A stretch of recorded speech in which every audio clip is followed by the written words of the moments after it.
Jerit pilu gadis Aceh, potret kelam, pemerintahan. Seorang gadis Aceh, simbol harapan dan kehormatan, terseret dalam perdagangan manusia di negeri seberang. Ditipu agen licik, dijanjikan mimpi manis, namun dijerat mimpi buruk, diruda paksa tanpa henti. Di mana pemerintah saat rakyatmu melarat? Kemiskinan menjadi pintu menuju kehancuran. Rakyat terpaksa mencari nafkah di jalan berbahaya karena tanah kelahiran tak memberi mereka harapan.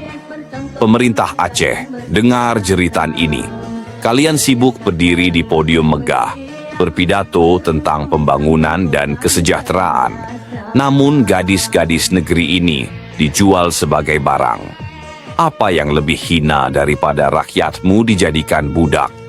Kemiskinan adalah dosa kalian.